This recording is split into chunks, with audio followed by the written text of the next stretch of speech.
नमस्कार, मैं हूं आपके साथ मयंक। तो देखिए, बड़ी खबर आई है ईरान से।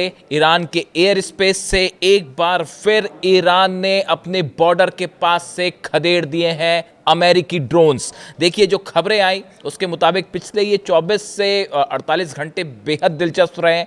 एक तो हमने देखा जिस तरह से जो है मस्कट में डील पूरी तरह से फेल हो गई। अब इसमें आगे चर्चा हो ना हो उसका ज़्यादा मतलब नहीं रह जाता, सब जान रहे हैं कि डील फेल हो गई। लेकिन इसी बीच एक बड़ी दिलचस्प खबर आई ईरान के बॉर्डर से। देखिए, एक तरफ जहां पे ये खबरें चल रही थी कि डील पूरी तरह से फेल हो गई है, कोई नतीजा नहीं निकला और ईरान ने साफ कर दिया कि यूरेनियम एनरिचमेंट जारी रहेगा, और इसके बाद जो है अमेरिका की तरफ से सैंक्शंस लगा दिए गए ईरान के ऊपर, और ये भी कह दिया गया कि जो भी ईरान से व्यापार करेगा उस पर जो है 25% टैरिफ लगेगा। इस तरह की खबरें आई। लेकिन इसी बीच एक इंटरेस्टिंग खबर आई ईरान के एयर स्पेस के करीब, बॉर्डर के करीब से। खबर ये आई कि अमेरिका के MQ-9 रिपर ड्रोन्स जो है वो बेहद करीब पहुंच गए थे ईरान के बॉर्डर के, ईरान के एयर स्पेस के बेहद करीब पहुंचे। देखिए, पिछले 10 दिनों में ये तीसरा मौका है। पहले खबरें आई, सबसे पहले मैंने वीडियो बनाया था F-15 जेट्स जो कि जॉर्डन से उन्होंने टेक ऑफ किया था, वो ईरान के एयर स्पेस के बेहद करीब आए, और ईरान जो है इस बात के लिए तैयार था कि अगर ये हमला करने के लिए अंदर घुसते हैं तो इनको जवाब दिया जाएगा। लेकिन जो F-15 जेट थे उन्होंने बॉर्डर क्रॉस नहीं किया, उन्होंने ईरान के एयर स्पेस में एंटर नहीं किया, और वो उसके पहले ही वापस लौट गए। ये पहली घटना हुई। उसके बाद दूसरी खबर आई उसके चंद दिनों बाद कि F-35 जेट जो हैं वो इराक वाला जो बॉर्डर है उससे बेहद करीब पहुंच गए थे ईरान के एयर स्पेस के, लेकिन वो अंदर नहीं आए। F-35 जेट्स भी जो हैं वो वापस लौट गए। और अब ये तीसरा मौका बताया जाता है कि जैसे ही डील मस्कट में डील कैंसिल होने वाली बात सामने आई कि उसका कोई नतीजा नहीं निकला और एक प्रकार से उसको फेल माना गया, उसी रात को उसके चंद घंटे बाद इस तरह की खबरें आई कि अमेरिकी MQ-9 रिपर ड्रोन्स, ये बेहद आधुनिक ड्रोन है अमेरिका का, और अरबों में इसकी कीमत होती है, बेहद महंगा होता है, और इसमें जो है वो हेलफायर मिसाइल्स भी लगाई जाती हैं। 16 हेलफायर मिसाइल्स होती हैं इसमें, जिससे अमेरिका हमले करता है अक्सर। ये अचानक बढ़ने लगे ईरान के करीब, लेकिन ईरान की सीमा के करीब आके ये फिर वापस लौट गए। अब सवाल ये है कि पिछले 10 दिनों में ऐसा तीसरी बार क्यों हुआ। अच्छा, एक इंटरेस्टिंग बात और ये है कि ये पूरा जो इलाका है यहाँ पे लगातार ईरान जो है वो अपना वॉर ड्रिल कर रहा है और लगातार मिसाइल्स के टेस्ट हो रहे हैं। देखिए, ना सिर्फ फारस की खाड़ी में अभी ये खुर्रमशहर 4 की तो बात आई, जिस तरह से उसको लॉन्च किया गया, इसके अलावा भी कई शॉर्ट रेंज जो मिसाइल्स हैं ईरान की वो लगातार उनके टेस्ट हो रहे हैं। अलग अलग सेक्शंस में जो है एयर स्पेस बंद कर दिया जाता है, कुछ हिस्से का बंद किया जाता है जहां पे ड्रिल हो रही है, और बताया जा रहा है कि अपनी सीमा के करीब जो है वो ईरान लगातार मिसाइल्स फायर कर रहा है। Short range missiles, anti ship missiles फारस की खाड़ी में जो है टेस्ट हो रहे हैं। यानी ईरान का जो मिसाइल एक प्रकार से ड्रिल है वो फुल स्पीड में चल रहा है। अब एक तरफ ये MQ-9 रिपर ड्रोन्स के अंदर आने की खबरें कि ये अंदर करीब पहुंच रहे हैं, और उसी दौरान ईरान की जो है वो मिसाइल टेस्ट भी हो रहे हैं। अंततः हुआ ये कि ये रिपर ड्रोन्स वापस पलटे और वापस चले गए। अब सवाल ये है कि ये बार बार ऐसा क्यों हो रहा है। जो एक्सपर्ट्स बता रहे हैं उनके मुताबिक लगातार अमेरिका ये जानने की कोशिश कर रहा है कि क्या ईरान के पास S-400 जो है रूस के वो दिए जा चुके हैं, और इतना ही नहीं उनकी लोकेशंस क्या है। देखिए, जिस तरह से शाहिद ड्रोन ईरान ने भेजा अब्राहम लिंकन के पास, और अब्राहम लिंकन से फिर F-35 जेट ने उड़ान भरी और उसको गिरा दिया। खबर क्या बनी कि भाई आप देखें, पूरे दुनिया भर के जो है मैगजीन्स, डिफेंस मैगजीन्स इस बात से भरे पड़े हैं कि अमेरिका का एयरक्राफ्ट कैरियर ईरान के ड्रोन से खतरे में है। पूरी दुनिया को ये बात पता चल गई कि भाई इनके जो ड्रोन्स हैं वो ट्रैवल करके अब्राहम लिंकन के ऊपर आ सकते हैं और जब चाहे तब हमला कर सकते हैं। ये संदेश गया।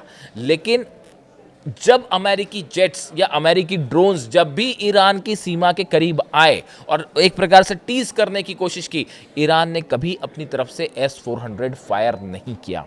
देखिए, जब भी आप लोकेशंस पर S-400 जब भी फायर होता है तो उससे एक पैटर्न पता चलता है कि किस जगह पर आपका S-400 तैनात है, डिफेंस सिस्टम आपके कौन से हैं। देखिए, बड़ी सारी खबरें हैं कि चाइना ने भी अपना डिफेंस सिस्टम दे रखा है, रूस ने भी दे रखा है, और इसमें एक और बड़ा खुलासा अगले वीडियो में। अब देखिए, वो ये जो मिसाइल्स फायर होती हैं डिफेंस सिस्टम से, इस मिसाइल के मेक से ये पता चल जाता है कि ये कौन से देश का जो है वो डिफेंस सिस्टम हो सकता है। क्या ये S-400 से फायर की गई मिसाइल है या ये कोई चाइनीज़ डिफेंस मॉडल से फायर की गई मिसाइल है, इसका अंदाज़ लग जाता है। अब बार बार ये कोशिश हो रही है अमेरिका की तरफ से कि किसी तरह से टीज किया जाए ईरान को और ईरान जो है वो अपना डिफेंस सिस्टम से मिसाइल फायर कर दे। ईरान लेकिन सवा शेर, ईरान क्यों फायर करने लगा S-400? अगर हमला करना ही होगा अमेरिका को तो एक या दो या पांच ड्रोन्स तो आएंगे नहीं, या एक या दो या पांच जेट तो आएंगे नहीं। ये बात अच्छे से समझता है ईरान, इसीलिए उसको गिराने का कोई मकसद नहीं। और खास बात यह है कि वो ईरान के एयर स्पेस में उसने एंटर भी नहीं किया। गलती अमेरिका से कहाँ हुई? एक ड्रोन आया, शाहिद ड्रोन, आपने उसको गिरा दिया। ये सोचा कि भाई हमारे करीब आ रहा है, हमने गिरा दिया। अब वो ड्रोन जो आ रहा था, एक ड्रोन से ईरान क्यों हमला करेगा, आप खुद सोचिए। वो तो सर्विलांस के लिए आ रहा था, उसने टीज किया, उसको एक प्रकार की चुनौती दी और आपने मार के गिरा के अपना ही जो है भदपिटवाली पूरी दुनिया समझ गई कि भाई ईरान के जो है ड्रोन्स पहुंच सकते हैं। शायद यही कोशिश चाहता है अमेरिका, ये पता करने की कि S-400 कहाँ लगे हुए हैं, लोकेशन क्या है। ईरान ने कोई S-400 या कोई भी किसी तरह का डिफेंस सिस्टम फायर नहीं किया। अंततः हुआ ये, ड्रोन्स को जो है वापस लौटना पड़ गया। अब इतना ही नहीं, और देखिए, जब पिछली बार F-16 और F-35 जेट्स करीब पहुंचे, और ऐसा बताया जा रहा है कि इस बार भी जब रिपर ड्रोन्स करीब पहुंचे तो राडार में हर चीज़ दिख रही है। चाइना ने एक एक चीज़ दे रखी है ईरान को, पूरी लोकेशंस की, कब कहाँ पे क्या जेट मूवमेंट है, एक एक चीज़ की ये तक सटीक जानकारी है कि जॉर्डन के बेस में कितने F-15 खड़े हैं और कितने F-35 जेट्स जो है वो अल उदैद बेस पर खड़े हैं। एक एक चीज़ सटीक जानकारी है। ऐसे में एक बार फिर जैसे ही ये खबरें आई कि कोई भी ऑब्जेक्ट जब भी ईरान के एयर स्पेस के करीब बढ़ता है, सबसे पहले एक तो air defence system alert mode में है, प्लेन टेक ऑफ कर जाते हैं तेहरान से, और बॉर्डर्स के जो इलाके हैं वहां से ईरान जो है वो अपने प्लेन टेक ऑफ कर लेता है। देखिए, आपको इस तरह की कई खबरें मिल जाएंगी। ईरान के आसमान में मिसाइल्स दिख रही हैं, ईरान के आसमान में जेट्स दिख रहे हैं, भरी पड़ी हैं इस तरह की खबरें। ये एक सिक्योरिटी मेजर्स होते हैं ईरान के, और एक एग्रेसिव पोस्चर लिया जाता है कि अगर आपका कोई भी जेट अंदर आने की कोशिश करेगा, वो बाद में तय होगा कि कौन से देश का जेट है, हमला करने आ रहा नहीं आ रहा। ईरान जो है अपने तेहरान से अपने फाइटर जेट्स को टेक ऑफ कर लेता है। कई बेसेस ऐसे हैं जिससे उनके फाइटर जेट टेक ऑफ कर लेते हैं और वो हवा में सर्विलांस करने लगते हैं, ताकि अगर कोई भी प्लेन आए तो उसको इंगेज किया जाए। वजह यही थी, ये एग्रेसिव पोस्चर है, इसकी वजह से जो है वो वापस भाग जा रहे हैं प्लेन अमेरिका के, वो अंटर भी नहीं कर रहे, और जो है बॉर्डर की इस बात को भी मेंटेन किया जा रहा है कि कहीं कोई मार के गिरा ना दे, और लोकेशन भी पता नहीं चल पा रही है। तो ये जो एक बड़ा साइकोलॉजिकल गेम चल रहा है, इसमें ईरान 20 साबित हो रहा है, और बार बार अमेरिका को जो है वो यहाँ पे मुंह की खानी पड़ रही है। देखिए, आप किसी भी चीज़ की बात ले लें, चाहे टॉक्स की बात हो, ईरान ने साफ कर दिया हम झुकने वाले नहीं हैं। न्यूक्लियर एनरिचमेंट प्रोग्राम हम नहीं रोकेंगे, मिसाइल पर कोई बात नहीं होगी, प्रॉक्सी वाली जो बात है उस पर कोई बात नहीं होगी। यानी ईरान बात अपनी शर्तों पे करेगा। मिसाइल्स जो हैं वो लगातार टेस्ट हो रही हैं। आप मिसाइल रोकने की बात कर रहे हो, वहाँ धड़ाधड़ मिसाइल टेस्ट हो रही हैं। पहले ICBM टेस्ट हो गई, अब खुर्रमशहर 4 टेस्ट हो गई। तो मिसाइल प्रोग्राम रुकने वाली कोई बात नहीं है। डिफेंस सिस्टम तैनात हैं, फाइटर जेट्स तैनात हैं, एग्रेसिव एक पोस्चर ले रखा है ईरान ने, और वो हर मामले में, चाहे जंग वाला मामला हो, चाहे बातचीत वाला मामला हो, अमेरिका पर भारी पड़ रहा है ईरान। ये पूरी दुनिया देख रही है। अब देखिए, इस बीच आपने देखा होगा, आपने नोट की होगी, इस तरह की खबरें लगातार आ रही हैं तेहरान से कि तेहरान में जो है वो आर्मी हेडक्वार्टर के पास आग लग गई। फिर एक खबर आई कि एक कोल्ड स्टोरेज था, वहाँ पे आग लग गई। 4-5 दिन पहले खबर थी कि ईरान का जो करीब 8-10 दिन पहले कि ईरान का जो न्यूक्लियर प्लांट है उसके पास आग लग गई। ये सब समझ रहे हैं कि ये जो है एजेंट्स, जैसे दावे हो रहे हैं कि मोसाद के एजेंट्स जो हैं इस तरह के एक्शन कर रहे हैं, और जो स्लीपर सेल्स हैं उनकी तरफ से इस तरह की घटनाएं हो रही कि देखिए, अब कई लोगों का ये मानना है कि सीधी जंग कर नहीं पा रहे हैं, बातचीत हो नहीं पा रही है, प्रदर्शन करके जो सत्ता परिवर्तन की कोशिश थी वो भी फेल हो गई है, तो अब कुछ तो किया जाए। तो वो जो स्लीपर सेल्स हैं मोसाद के अलग अलग, वही जो है वो कहीं आग लगा दे रहे हैं, कहीं छोटा मोटा धमाका कर दे रहे हैं। इस तरह की घटनाएं हो रही हैं, और उसको ऐसे संदेश की तरह दिया जाता है कि भाई ईरान में कोई बड़ी घटना हो गई। ऐसा कुछ नहीं है। ईरान उसके लिए तैयार है कि हमारा इंटरनल मैटर है, वो हम अंदर के लोगों को संभाल लेंगे, क्या करना है। बाहर से तब जवाब दिया जाएगा जब कोई हमारे एयर स्पेस पर अंदर आएगा, और उसके बाद जो जवाब दिया जाएगा वो भयंकर जवाब की तैयारी है। बताया जा रहा है 400 ड्रोन्स जो बैठक हुई, ये जो मस्कट में जो चर्चा हुई, इसके बाद ईरान में बड़ी बैठकें हुई 2।